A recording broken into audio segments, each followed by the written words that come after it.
Welcome to Faith Talks Wood Podcast. I'm Will from Fly Woodworks. And I'm Tom from Mountain Valley Maker.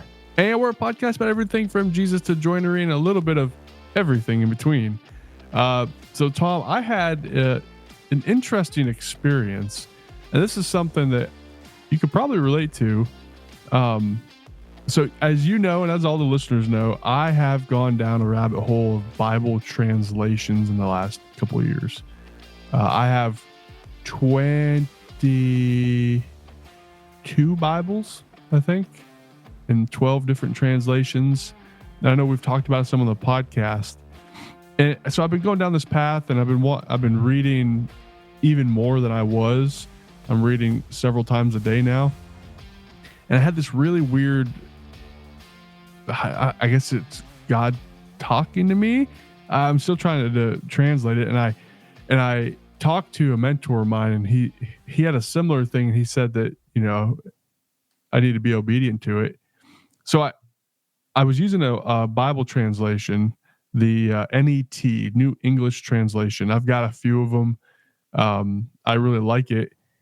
And I was using a different one, and then I grabbed the NET to do some reading from, and I felt like God said, this is the one. Like, this is the translation you should be reading. I don't feel like it's the only or perfect translation. I just felt like it's the translation that I should be reading. And so this pass through the Bible this year, I'm reading through the New English Translation. It was really strange. I never had that specific kind of a feeling or voice before. A lot of times, you could, when God's telling you to go a certain direction or not, but I heard almost audibly, this is the one. And I'm like, okay, so I've been reading the New English Translation, the NET, and I'm really loving it. Like I've read it, but I've never like dug deep into reading with it. And I'm really, really liking it. And so it's just kind of a weird thing, but it kind of rolls into not a question, but a comment that we had. One of the listeners had reached out and said that they're going to be reading through the Bible. I think, what did he say, for the first time this year? I believe that's what he has said. Yeah. And so just kind of got me thinking about like, what does that look like? Different Bible plans, and a little bit different of an intro. I know usually we banter about stuff, but this is something that's kind of on my heart and something that we had talking about. And so I thought maybe we'd start the podcast with that. But yeah, what kind of Bible plans do you go through? Do you have a certain one that you use? Do you do different ones? Well, I've done several different ones over the course of, this would be my 8th time reading the Bible all the way through. And I've read it where I just start in Genesis and read it straight through multiple times that way. One of my favorite that I've done, and I don't remember if there's a name for the plan, but it's you can look it up on the internet. All you got to do is Google it. But it gives you a little bit of Old Testament, a little bit of Psalms, a little bit of Proverbs, and a little bit of New Testament every day.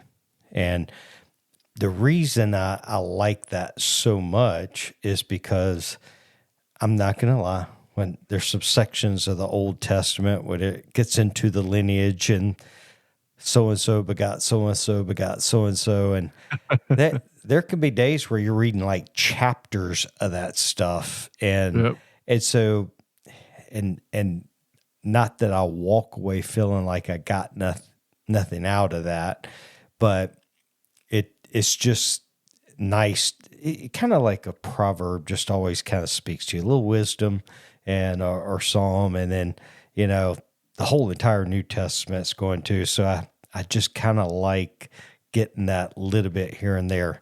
I have, this year, I'm doing it a little different where I'm reading the Old Testament, starting in Genesis, and I'm reading one Psalm every day. So I'm reading 3 chapters in Genesis and then reading 1 chapter in Psalm, and then I'll continue all the way through Proverbs. And if you do that, you've got, I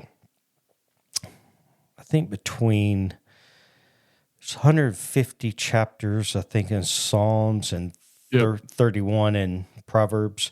So it's 181 days. And if you do that, by the time you finish that, you're through the first 5 books of the Bible, or right close to it. So you kind of get through that lineage area that way. And, if you divide the Bible up, the Bible has 1,189 chapters. And if you were to divide that by 365 days, it's like 3.26, I think, or something, like 3.25 chapters a day. So if you're reading 4 chapters a day, then you kind of end up getting ahead, which works out well for me because we have a men's group on Thursday morning, and that just enough extra every day then allows me that one day a week to where I can focus on what we're studying in our men's group.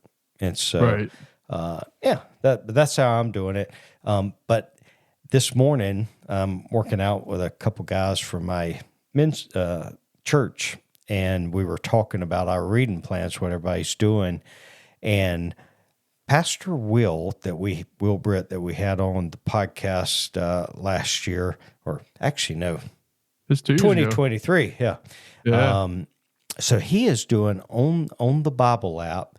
They have created a plan called the 49-week plan, and he was telling me about it. And he's really enjoying it because what it does is it, rather than reading straight through, it takes something in the New Testament. So like you're reading in the New Testament, and then the next day you're reading a correlation in the Old Testament, and you'll still end up finishing the whole Bible in 49 weeks. And it just sounds so interesting. And I'm contemplating, I'm like, well, I'm only a week and a half into January. I could start that and still be on, finish. But he said it was really, really interesting. So, but yeah, there's so much. There's also the chronological plan where, because so often you'll read, particularly in the Old Testament or in the New Testament, and then you'll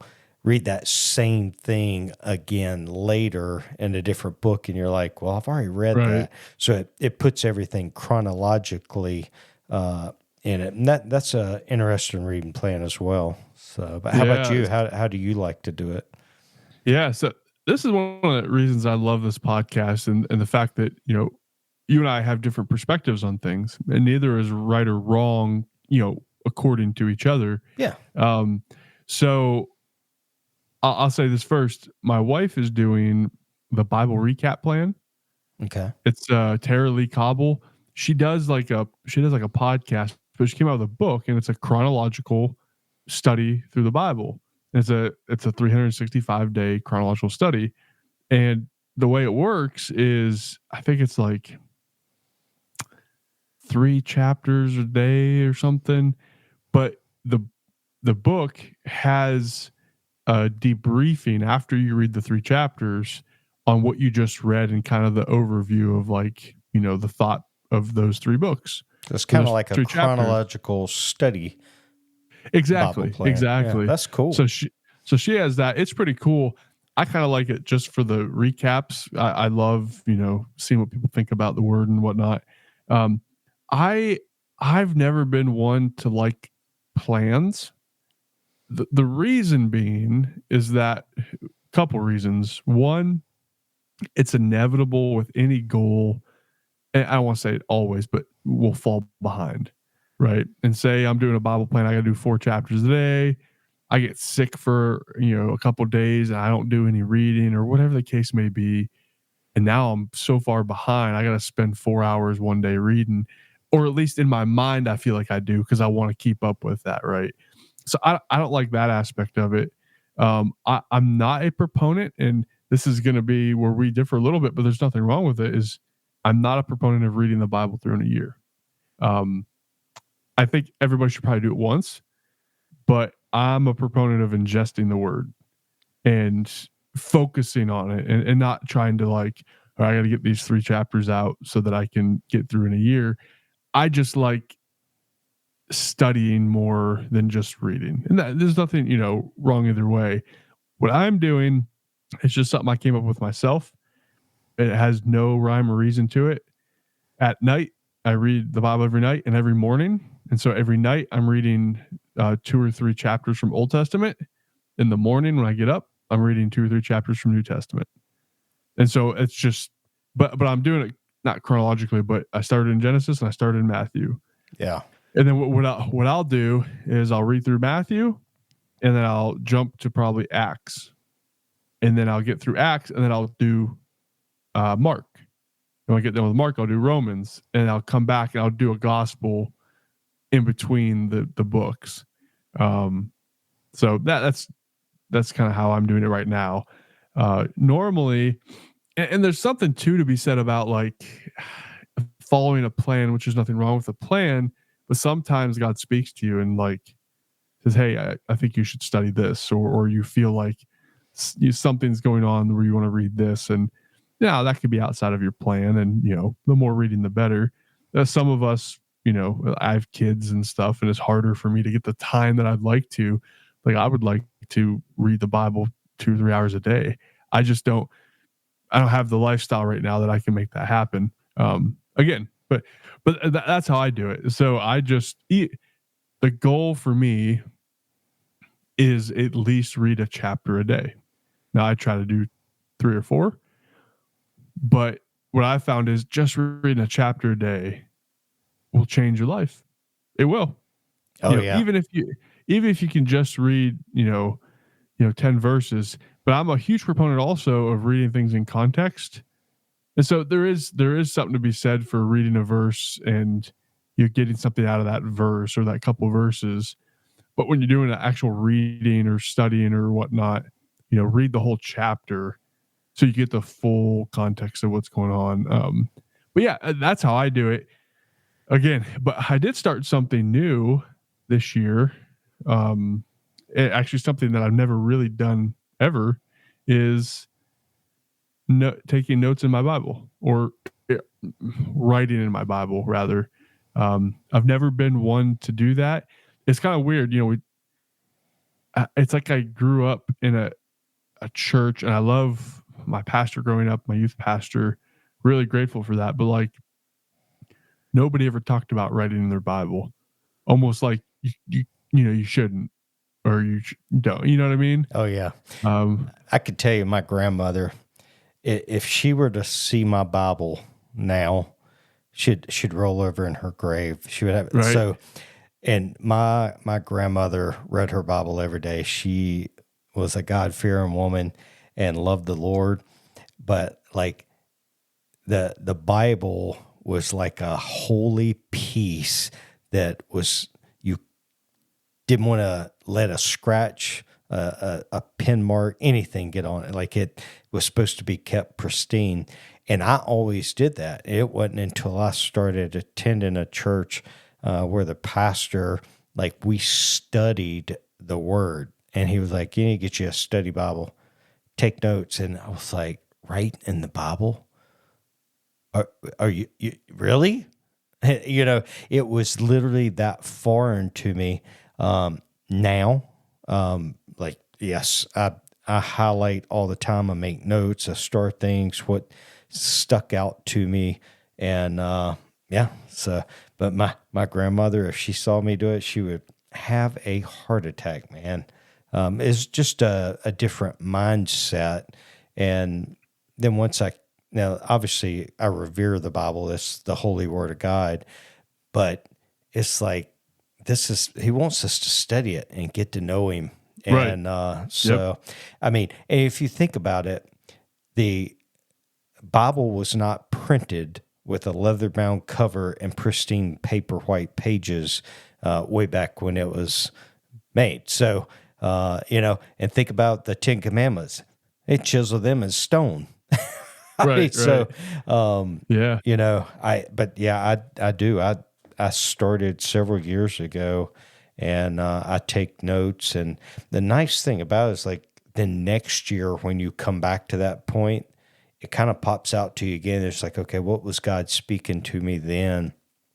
And but yeah, I think a good study Bible is awesome. And You talked about reading the Bible whole through in a year. I'm like you. I don't really like plans, but that's why I just like to get up and I have a goal of reading 4 chapters, 3 chapters, and right now it's in Genesis and then one Psalm because I want to read the Bible as many times as I possibly can. But I did 2 years in a row.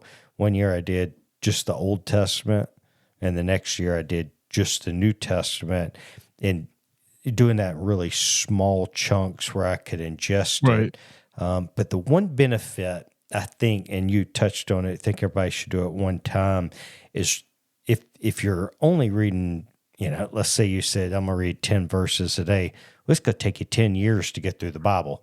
Yep. And I think like reading the Bible through, and particularly doing it in like an NLT or an easy to read translation, Right. lets you get a kind of grasp of the overview of the whole Bible. Because I'm going to be honest, when I was a kid, the church I grew up in, I think I remember King James. It was King James, and I don't know if I remember anything other than Genesis, the 4 Gospels, and maybe Acts and Romans. I literally don't know if I ever heard a sermon preached out of Zechariah or Malachi or, you know what I mean? And there are so much in the Old Testament. Like, I love the New Testament, but I really, really love, and I know they call them major and minor prophets, and it's really got to do with the size of the book, not the magnitude of the prophet.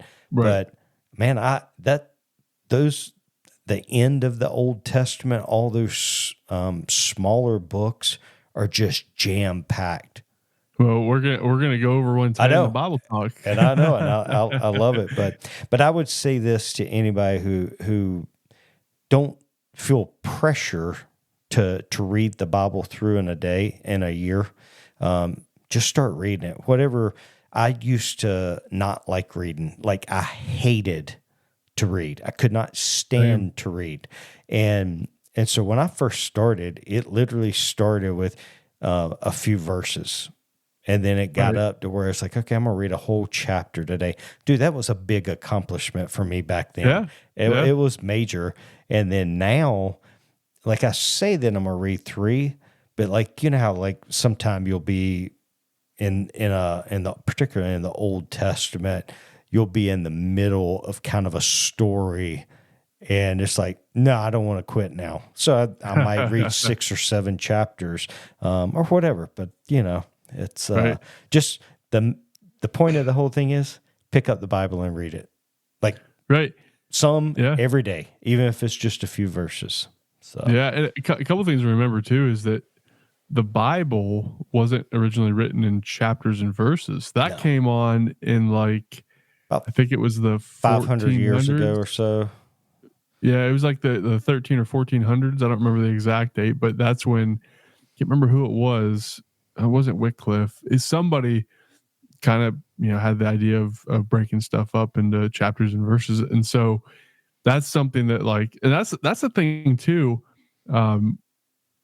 The Bible isn't a book. It is a book. It's a library of 66 books, right?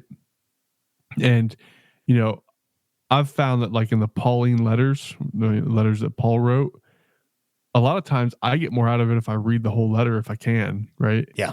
Some of the shorter letters are easier because when Paul was writing that, he didn't write something and then they stopped reading it at this certain point. No, it was a whole letter, like Corinthians and Galatians and Ephesians. Like, these are whole letters that are written to a church, and so it's something to remember is that like it was written as a whole thought, one thought to be read out loud, and that's another thing that people forget as well is that the New Testament, the Pauline letters at least, were written to be read out loud. But they weren't necessarily written to read, and they were written to read, but they were written to be read out aloud. And so it's just something to think about too. It's weird at times, but if you're ever in a place that you can when you're reading the Bible, actually, speak the Bible when you're reading it. Mm-hmm. It's kind of cool how you can get some stuff out of it. Yeah. It's And the thing there is, like, I know a lot of people will listen to the Bible, and there's nothing wrong with listening to the Bible. If you're listening to the Bible while you're driving down the road, you're focusing on driving, you're, where am I turning next? You're, all the other distractions that are going on. But when you pick up the Word of God, you touch it, you feel it, you see it with your eyes, and then if you read it out loud, it's going out your mouth, your speech, and then you're hearing it as well. So you're engaging all your different senses, and man, Yep. you will get so much out of it. It's amazing. Yeah, absolutely. Good stuff. Well, we could rant about this all day, but the listener, you know who you are. You kind of put that out there, like, hey, and this is something too. The podcast, man. I'm so grateful that God is using this because it's encouraging people to read the Bible. It's encouraging people to pray more. It's encouraging, there's just so much. Like last week's episode, his testimony and the things that he experienced, that Damon experienced, are just insane. But man, it's so real, and somebody's going to hear that's experiencing the same thing or has experienced it and can't explain it, and they can get insight and encouragement from it. And so, man, thank you guys. Continue to send us messages and stuff. Like, it really encourages Tom and I to get these messages because, there are times in doing something like this, we take the time out every week to record and we love doing it, but we both have our days, man. Some day, I worked late or kids were just cranky and it's just like I had a long day. And sometimes getting on the podcast is the last thing I want to do. Now, every time we do it, I'm like, man, I'm glad we got on the podcast. I'm glad that we chatted and had this time. But the encouragement goes a long way, and it just, kind of just shows us that God is working, and we love it. So thank you guys for doing that. Yeah. And so before we get into the talk, I just want to say thank you to the patron supporters. Really appreciate everybody over there. If you feel led to give to us monetarily, you can do so at patreon.com/Faith Talks Wood. Lots of different levels of, however you feel led. Really appreciate everybody that's over there. On Apple Podcast, give us a 5-star review. The podcast is being found. We're growing, and it's the 5-star review helps the algorithm and whatnot kind of put us in front of people. And so that 5-star review goes a long way. If you think it's worth 5 stars, I mean, honestly, and then pray for the podcast. We believe this podcast is ordained by God, and we want to continue to do his will in it. And something else too, by the time this podcast comes out, it'll be a little time after, but Surf Prep Sanding is a partner of the podcast. They have a similar mission and vision that we do to glorify God. And we had Skylar on here, and his passion for men and building up men of God is just bar none. And we love them. And if you want to support the podcast and support Surf Prep, go to surfprep.com. At checkout, use code FAITH. You get 10% off. It helps the podcast out a little bit and helps them out. But also, be praying for Surf Prep right now. They are located in SoCal, Southern California, and fires are going rampant over there. People are losing their homes. Neighborhoods are being engulfed by this wildfire, and it's not good. And Surf Prep, at the time of recording this, had to shut down their headquarter facilities because the smoke and everything was coming in too close, and they had to the state shut all the power off and everything. And so be praying for Surf Prep. Lots going on. Be praying for all those in California and those who are losing their homes and people who have lost loved ones, and be praying for them. This is not a fun situation, and it's something that I believe that we need to lift up to God in prayers. So, Yeah. And on but that, I was able to speak with Hannah today. And so just understand, if you place an order right now, it might be a little delayed. Surf Prep does have both the East Coast and a West Coast warehouse. They have one in North Carolina as well. So things will still ship out. But if you're located on the West and it's got to ship out of the East type thing, you're going to just be patient with them. The fortunate thing, I was thinking they were much closer to the fires at this time. Their facility and their homes and employees' homes are not threatened by the fire. They're a little south of where it is. Of course, they're getting embedded by smoke, but the state keeps having to shut the power and internet off and all that, so making it difficult for them to operate. So they decided, for safety reasons and all, they're temporarily shutting the headquarters location down. But just pray for them, all their employees, and of course all the other people out there as well. So yeah, man. So you got the Bible talk today, and I'm excited. We talked about those minor prophets earlier, and going to dive into one of them. So what you got for us? Actually, you and I kind of talked about this a couple weeks ago, or I guess it was before our last guest, and just something that was laid on both of our hearts on, what happens, or how do you interpret when God doesn't answer prayers the way that you might expect him to, or that you want him to. And so I thought of Habbakuk, not a book of the Bible that we talk about a lot. I don't know why, man. It's a short 3-chapter book that is powerful. And so Habbakuk, it was written, I think it was like the 600 AD or BC, before Christ, BC. And so there's not much that we know about Habbakuk. He's got this book, and I think there might be one other place that his name is said in the Bible. We don't know much about him, but what the book of Habbakuk is, so Babylon is encroaching on where Habbakuk lives at.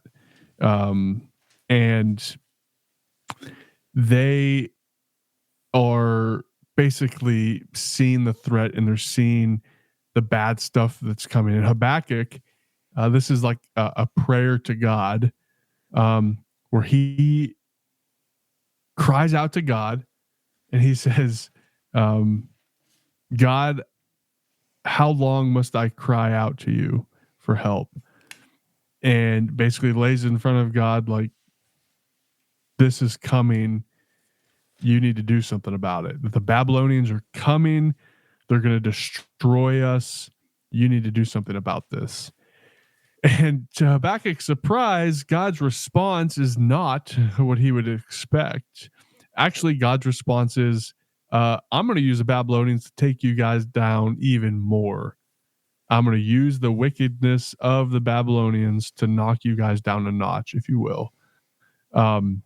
And Habakkuk is just blown away. Why, God, why are you doing this? And so it's this dialogue between Habakkuk and God, and finally you have like this in the 3rd chapter is like this lament from Habakkuk, like, woe is me, kind of what is going on.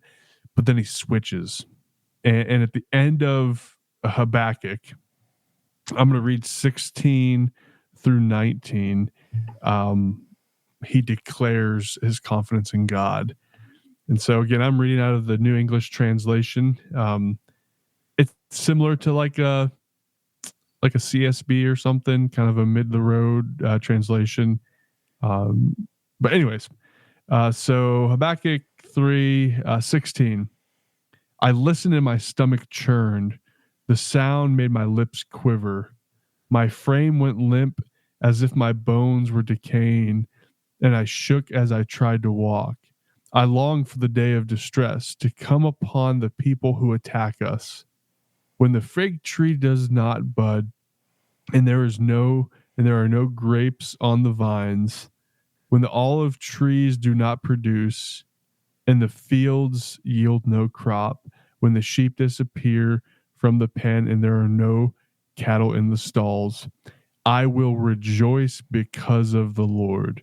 I will be happy because of the God who delivers me. The sovereign Lord is my source, is the source of my strength. He gives me the agility of a deer. He enables me to negotiate the rugged terrain.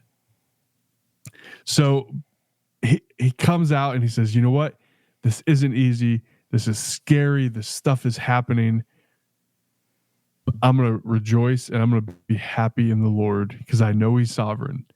And so I just want to kind of analogize this to a situation that happened. And I've talked about on the podcast.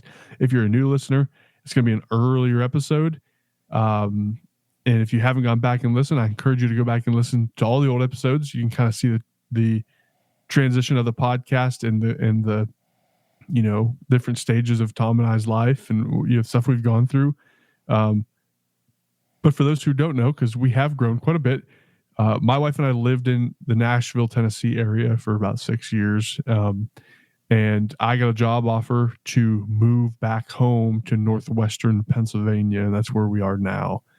And on the day of the job offer, got the job offer, prayed about it for a couple of days, and then accepted the job offer on a Friday.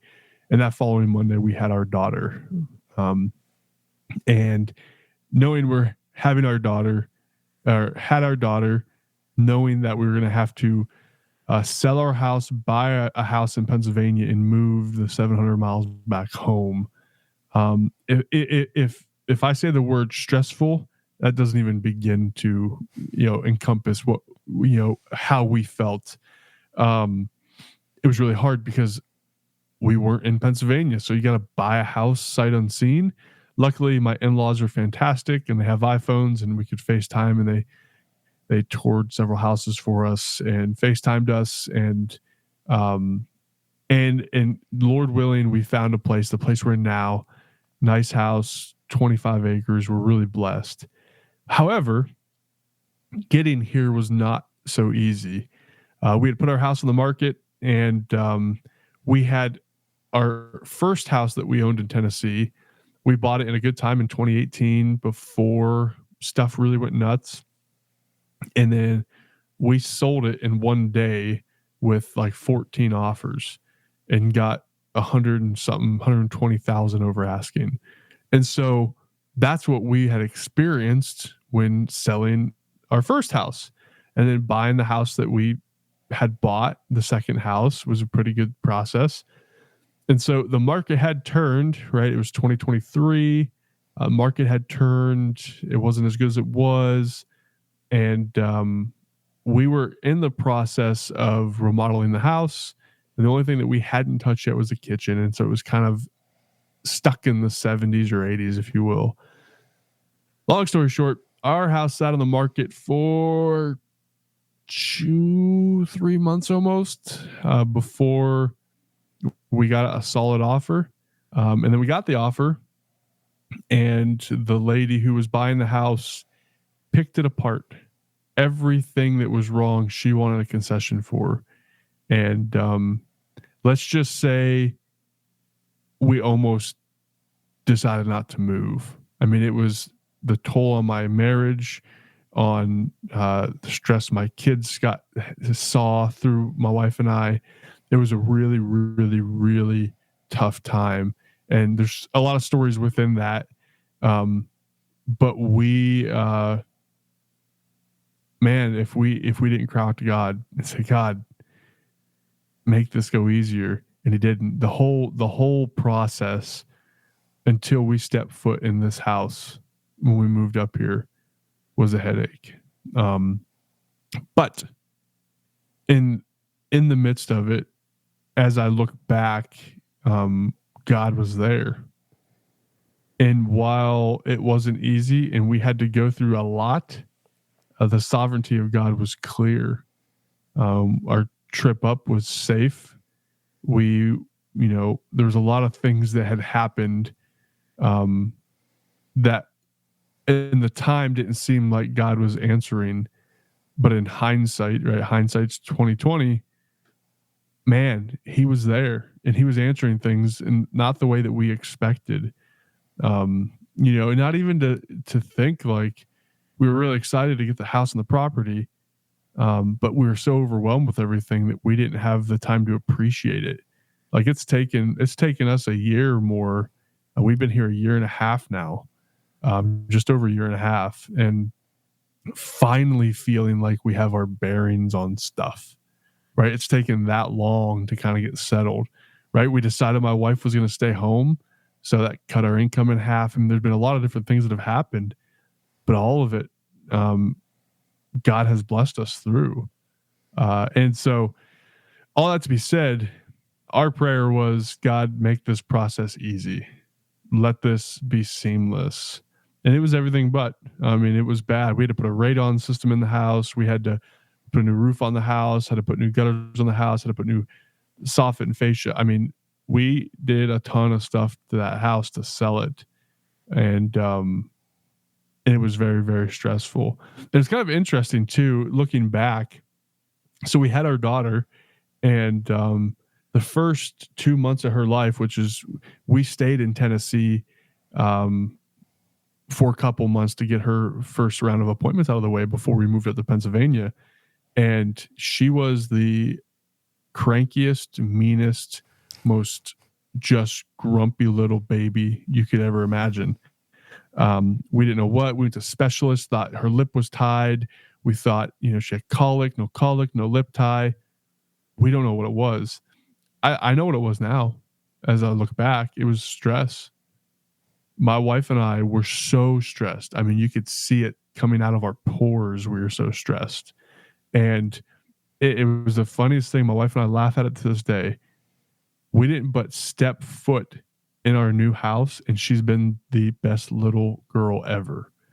Now, she's a little terror, and she's a little crazy nut job. We love her to death. But whatever was going on, the stress of everything that happened as we were trying to move affected her, and she could sense it, right?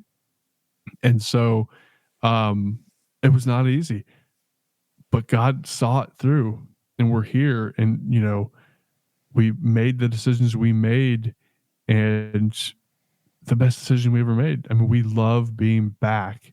We love being close to family. I love my job. We love our church family. And so there's so many things in the midst of it, we forget to glorify God, even when it's not going well. So Habbakuk, right? He knows that God's going to use the Babylonians to bring rain down on them, right? And we don't know why God does what he does in certain situations like this. But Habbakuk, knowing what's coming, says, you know what? I'm scared. My lips are quivering, but I will rejoice because of the Lord. I will be happy because of God, of the God who delivered me out. The sovereign Lord is the source of my strength. He gives me agility, the agility of a deer. He enables me to negotiate the rugged terrain. God is good, and even when we can't see it and he doesn't answer things the way we expect him to answer them, he's still there. So what's your thoughts on that, Tom? Yeah, man. It's a true test of your faith is not when God answers something the way you want him to. The true test is when he answers differently or not at all. And do you still choose to worship him when the outcome is not what you want? And so recently, and you may remember a few podcasts ago, I had talked about like the last weekend of 2024, I was just slammed with work, and which was such a huge blessing because I had such an awful October, and we were just in so many other expenses that we typically don't have, and God answered the way, I should say the way I asked him. I asked him to send me work to provide for their needs, and jobs came in, and I worked my butt off, and all the bills got paid, and so in that instance, it's so easy to rejoice and give thanks when the outcome comes out the way you've asked. You're like, oh, you're amazing, God. You answered my prayer exactly the way I wanted. You sent a lot of work. But I had another instance, and I briefly had mentioned this. So 2 years ago, we hired a contractor to build us a house. I wanted to build my house myself, but knew that moving to a new state, building a business, having to work, buying a farm, and it would have taken me 5 years, and my wife would have wanted a divorce before I finished the house. It would have just taken too long. Well, 2020 hindsight, we would have gone through that, and I would have built it now. She wished that she would have just let me build it. But what we did is we hired a contractor, and 2 different people referred the same exact person to us. Had a great personality. They're big business here and pull more permits in this county than anybody. And we felt good about it. And so we hired the guy to build the house and get it to the point of hanging. I was going to hang the sheetrock, but we had them hang the sheetrock as well. And then I did all the interior trim, the flooring, painting, building cabinets, all that stuff. And, they didn't build the house on the proper grade. They didn't install the roof correctly. And so we've got some leaks on the roof. We've got some drainage issues and so we gave him ample opportunities over and over and over to make it right. And he didn't. And so we ended up having to get an engineer to come out, and that cost us almost $10,000. Then had to hire an attorney and spend almost that much on attorney fees in order to sue the guy to say, because then just like most states, state of Colorado has a construction defect law. And so, but it's been 2 years of absolute nightmare going through this. And I prayed and I prayed and I prayed that the outcome would be exceedingly and abundantly more than we could imagine, and that when it was all said and done, we would be able to go, okay, that was worth the headache. Well, we didn't get what we prayed for.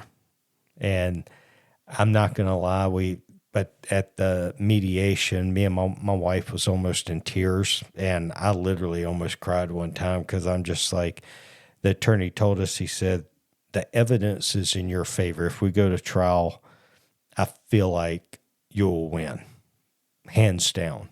He said, but it's going to take another year to year and a half, and probably $30,000 to $40,000 between expert witness fees and attorney fees. And guys, I don't know if any of y'all noticed, but we live very frugally. We ain't got $30,000, $40,000 laying around just to toss at attorneys. And we're like, mentally, we couldn't handle another year and a half of it. The stress, financially, we couldn't handle it. And so we accepted a deal in mediation that was exceedingly and abundantly less than what I had prayed for. And I was just frustrated, and it just makes me so angry that this builder, because his insurance company will be paying us a check to partially fix everything.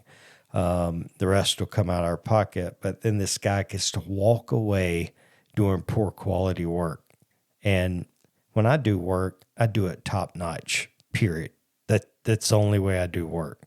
And it just frustrates me to no end. And I was praying, and I flat out, I would say I was griping to God a lot like Habakkuk was here and complaining. I didn't like the outcome. I didn't like the fact that this guy was getting away with this, everything. And I literally said to God, we did not get what we deserve. And God's response was, do you really want what you deserve? Because of my mercy, you're not getting what you deserve. Because of my grace, you're getting what you don't deserve. So do you really want what you deserve? And of course, my answer to that is no, I don't want what I deserve. And, but in the end, just like Habakkuk, and one of my favorite passages in 1 Thessalonians 5, 16, 17, and 18, it says, rejoice always, pray without ceasing, and give thanks in all circumstances. It doesn't say you have to give thanks for the circumstances, but I could say, you know what, God, thank you that we have a house, and though the roof might leak, we have a roof over our head. There's something we can be thankful for, no matter whether God answers the way we want or not. And our response is not based on him giving us what we want or what we ask for. Our response needs to be based on our love for him. And I did grumble a little bit, I'm not going to lie. And but in the end, I gave thanks. I just started giving thanks thank you that it's over. We now can move forward. Thank you that I still have my wife, that this traumatic event that happened we didn't let it separate us, so we still have our good health regardless of how much stress there was involved in it, and we can now move forward and we have a home to live in. So whatever it is, sometimes it's the same thing with my stepdad. We prayed for healing. He didn't get healed. He passed away. And but I know he loved the Lord. He's in heaven. He's in no more pain, and so sometimes we don't understand, but as it says, trust not in your own understanding. In all your ways, acknowledge him. So just really want to encourage you to, regardless of what the answer to your prayer is, sometimes it's yes, sometimes it's no, sometimes it's not now, sometimes it's just something that you fully don't understand. But acknowledge him in all your ways and give him thanks, rejoice. You'll be better for it. Yeah, man. Thanks for sharing that. What's been going on with you guys in the builder and the loss. Man, that's not easy stuff to go through. I mean, I remember last year when I got the cease and desist, and it hit me in the gut, and lawsuits and lawyers. Man, it's a stressful thing, right? And I prayed like, God, let's make this go away. Like, what can we do? And the funny thing is, I'm convinced that with unlimited financial resources, you can win about anything.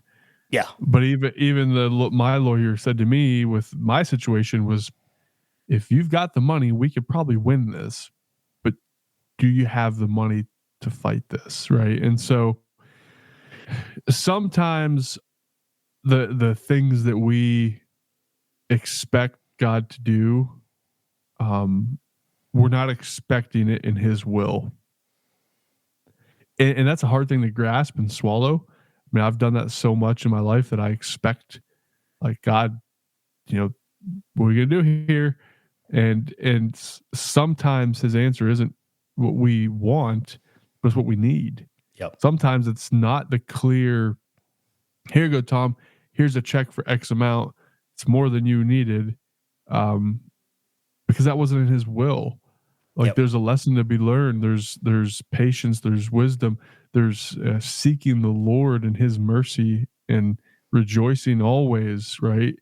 That we have to learn from these kind of situations, and just something to be said for trusting in the Lord, and not wavering. Amen. So, Man, that's good stuff. Whew. So to move on, not move on, but we did have another question somebody sent us in from for the podcast, and I think it's something we can kind of talk about here. And then I don't really have much shop talk, so maybe we'll talk about what you're doing in the shop afterwards.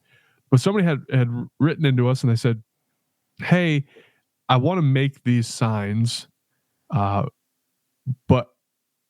I can't design them, or I don't remember how he worded it, but basically, is it wrong if he buys designs off of Etsy and then uses those designs to sell? So buys like a CNC file or laser file and then uses that to sell with his own product. Like he makes a sign and uses that."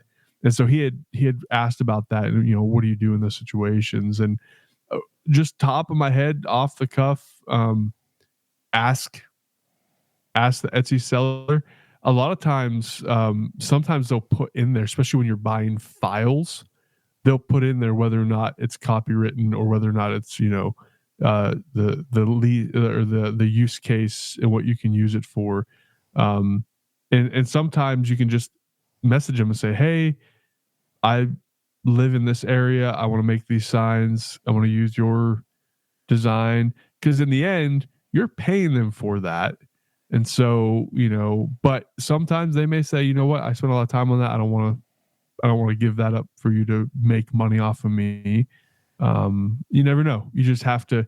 My recommendation would be to ask the seller on Etsy, because it's the right thing to do. It's a way to honor them, and 9 times out of 10 they're probably going to say, "Oh, that's fine."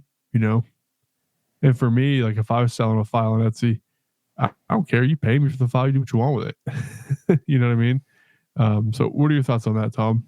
Yeah. I buy files all the time, and you might be thinking, why would a graphic designer buy a file? Sometimes it is better to pay somebody that's already spent the time. I get it.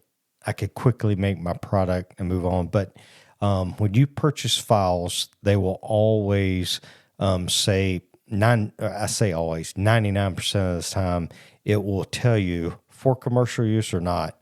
And so if it says that you cannot, don't buy that file. It's not worth going through the product, because if they put in there that you can't, then they're just trying to sell the file for a personal use.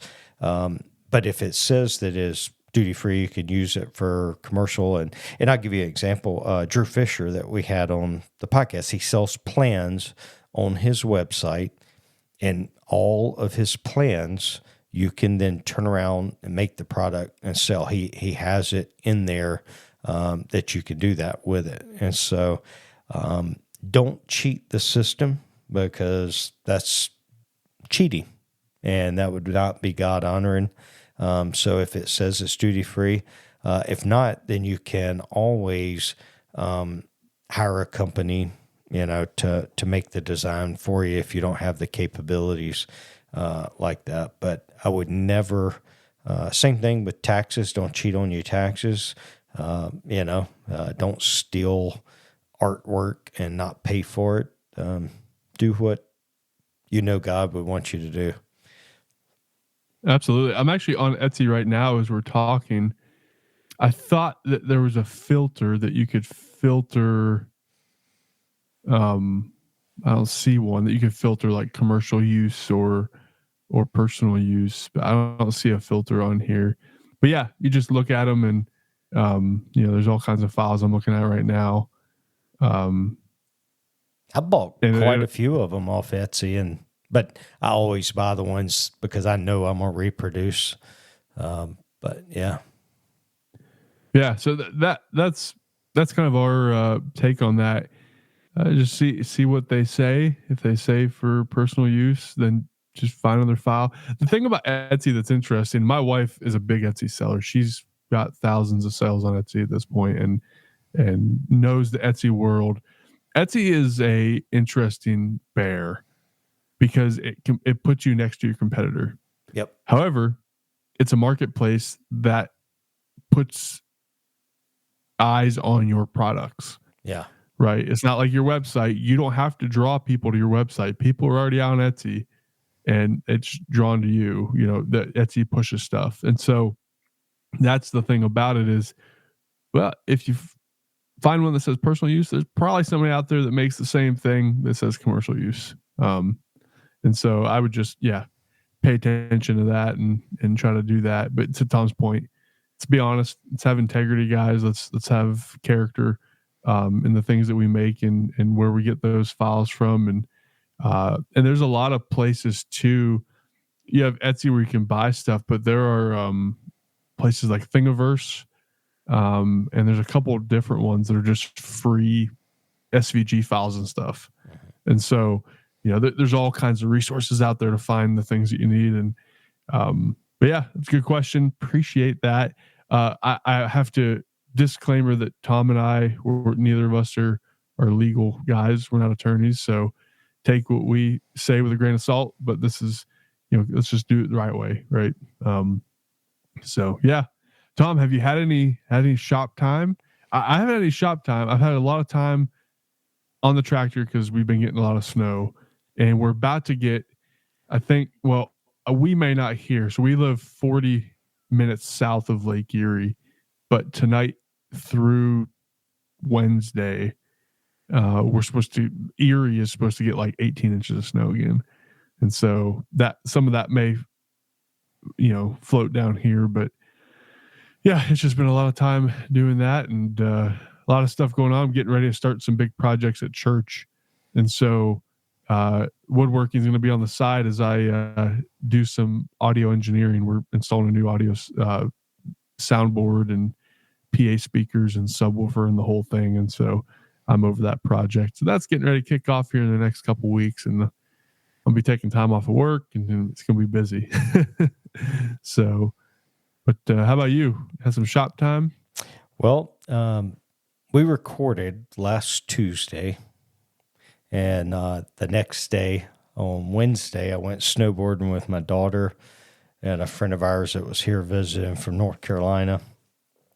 Absolutely beautiful day, perfect weather, no lift lines, just an amazing day on the mountain. It was on my fifth run down, and I ride both regular and switch, so I can ride either edge, doesn't matter.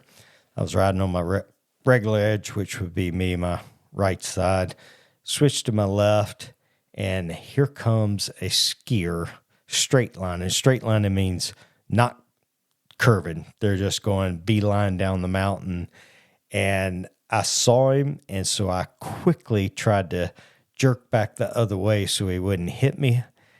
And I caught an edge, and dude, I planted so hard that, and when I planted, I know y'all can't see this, but went down face first, caught myself with my left hand, but my right arm, my fist was right on my sternum, elbow right down there at the rib, and I planted, and dude, I laid on the ground thinking, oh my God, I just broke a rib, maybe my sternum, shoulder, collarbone. I was like, couldn't hardly breathe. I laid there a few minutes and I was like, okay, I can get up and make it to the bottom of the mountain. Snowboarded to the bottom of the mountain, took my board off and went and sat in the car. Had some Motrin in the car, and I took some Motrin and just laid there and let my daughter and her friend finish snowboarding. And dude, for days, I could hardly move my arm, like my shoulder. So nothing's broken. I know it's not broken but it's all been severely bruised. But my sternum doesn't hurt anymore. My rib doesn't hurt just a smidgen. But my shoulder still hurts. Like to lift anything heavy, I say lift anything over a few pounds. I can lift my arm. I can lift it forward, sideways. I was not able to rotate it before, but now I can. So ironically, what I've been doing is on the tractor because I can drive the tractor with my left arm. And dude, I have not been able to do anything with my right arm since last week. It's drastically better. I'm getting better, but praise God, I got a tractor. We hadn't had snow, so I've been moving dirt, and because my tractor's automatic, and I got the hydrostatic, probably like Yeah, that's how yours, mine is. Yep. transmission. So I get up there, and I can get everything in the controls with my left hand, and steer with my left hand, and but yeah, I haven't. And now on your tractor, is the hydraulic control up by the steering wheel, or is it down by your arm, like down by your? Oh, it's my foot. So I've got a No. For your to put it in gear. Your loader operates like your. Oh, so it is on my right side, but I don't really have to move. It's just like forward and back, and so that part I'm really just moving my hand and slightly moving my arm, my shoulder, and that has not bothered me. So Okay, I because my hydraulics, if I'm holding the steering wheel, my hydraulics are up here. To where I know some tractors are down by the armrest. Yeah, mine I'm able to literally have my arm rested on the armrest, and I can just kind of slide it. So my bucket operates with the tilt feature. The handle goes side to side, right, and then the up and down is forward and backward, and so you don't have to move it much to go up and down, but yeah, man, it's like I never fall on my snowboard. Like every now and then, it's just like it slips out a little bump. Dude, I hit hard, and I was just like, "There's nobody else on the mountain. Why are you skiing so close to me?" Like if I wouldn't have turned around, he probably would have hit me. And I'm just like, this. It's not like we were on a skinny, narrow slope. There's plenty of slope. He could have been way over to the left. And I was like, man, I was so frustrated, but yeah. So let me ask you a snowboarding question. I snowboarded a couple times growing up as a kid, but so if you're right dominant, which way faces forward? Your right foot? No, your left. Okay. So that's where because like if I snowboard or skateboard, my left foot is forward. Yeah. Right. And then that's probably the way you would snowboard too. Right. Yeah. And then other way just feels unnatural to me if my right foot is forward. Yeah. But the interesting thing is, and I think I've talked about this maybe on the podcast before, I'm right-handed. I'm fairly ambidextrous. I've been playing drums my whole life, and so I can do things with both arms, but I am left eye dominant. And so if I'm doing photography, I use my left eye. If I'm shooting a gun, it's my left eye that I aim with, but I'm right-handed. Huh. It's kind of it's not rare, but it's not a common thing to be. Wow, that's got to be really awkward to put your left eye on the scope if you're pulling the trigger with your right, or do you switch and the gun to the other shoulder? No, I've learned for handgun I can do, I can do my left eye, but for a rifle scope, I've learned to use my right eye. Oh, okay. And so with a handgun, I'll use my left eye, but with with a rifle, I've learned to use my right eye. Okay. But yeah, it's definitely weird. I didn't know I was probably 28, maybe 27, 28. I did a advanced handgun course, and the instructor had everybody, and people listening aren't going to be able to see this, had everybody hold up their hands in a triangle like this. And then he said, "Look at me." And he could tell, you could probably tell now that it's my left eye. Yeah. Right. And so whatever eye you're looking at him from, he could say, okay, you, and he would go around and say, okay, you're right-handed, you're left-handed. And he came to me and he said, you're left-handed. And I said, nope, I'm right-handed. He's like, that's rare because I'm right-handed, but left eye dominant. So it's kind of a weird, it's kind of I knew there was something weird about you. Well, yeah, it's just strange, but yeah, because I can never remember if it was goofy-footed if you led with your opposite foot, but no, you lead with your opposite dominant foot. So yeah. So that makes sense. So very good, man. Well, yeah, no shop time for me. I haven't had the time to be in the shop. It's just a lot going on and cold, man. It stays about 40 degrees out there right now. It's just cold enough to where, like, if I don't need to be out there, I'm not going to be out there. But yeah, so not too much going on. Do have some projects, coming in the pipeline when spring hits, though. Got to get my quack shack finished.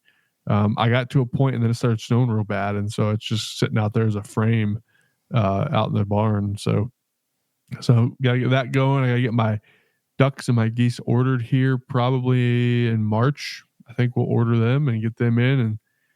And so farm life is going to take off. And so my brother-in-law moved back up here from Tennessee. Him and his fiance raise horses, breed horses, board horses. They're horse people. She was at an auction and bought a mini horse, and she claims it's for my daughter because my daughter is the only female, like, grandkid or niece in the whole family. And so she's just spoiled by everybody. She's like, this is for her. She's like, y'all got your fence up for the pony, right? Well, like, I got no fence up for no pony. I'm getting ducks. Like,